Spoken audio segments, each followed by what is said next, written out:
uNkulunkulu akakulonda uphile uphushe uphumelele uphastor weningi sibheka la udaba lamaphupho. Ngiyacela ukuthi inamba isesa ngoba uyimember kusongo 9 kuya ku 5 ntambama kuphela Monday to Friday kuphela awungWhatsApp. Uzodwa Sikhosana mina ngiphuphe kuhlanya lungijabulele futhi lungihaka. Uhlanya is someone who's mad, is not okay upstairs. Yabona umuntu ogula ngenqondo, umuntu ophazamiseka ngokomqondo. Yabo is an innocent person nje oyilungele ngoba kulela yabo. So it depends on the context yokuthi uvela elwa uvela ekujabulela uvela yabo however indlela vela ngayo. Sibheka lo ndlela. Njengamanje ujabulile uhaka umuntu so number 1 esiningi kuba ngeziphupho uhlanya kuwuphawu luhluma lukwanga lokujabulela lokhu kusho ukuthi ngenzeka ukhonjisa ukuthi ke uzokuba nenhlanhla nenhlala kahle. Sho izinto zakho zokuhambela kahle. Ngenzeka uzwe nezindaba ezinhle ezizokulethela intokomalo nenduduzo. Yabona?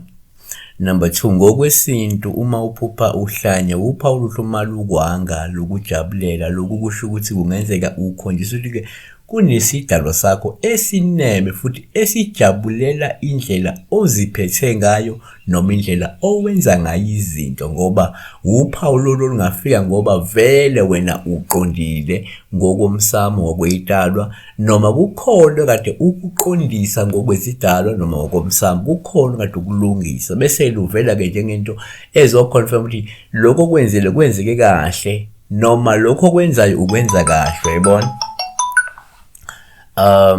Number 3 yenzeka futhi umphupha uhlanya kuba upha oluhle uma lukwanga lokujabulela lokhu kusho ukuthi ngenzeka ukhonjisa ukuthi umnene ulungile unentobeko futhi ungumuntu wabantu.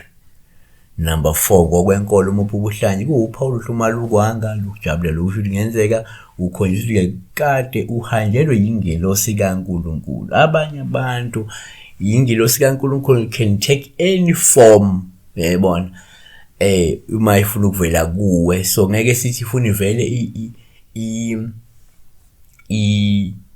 igqoko kumhlophe noma igqoko kumhlophe angel can come and present itself as a normal human being yabona.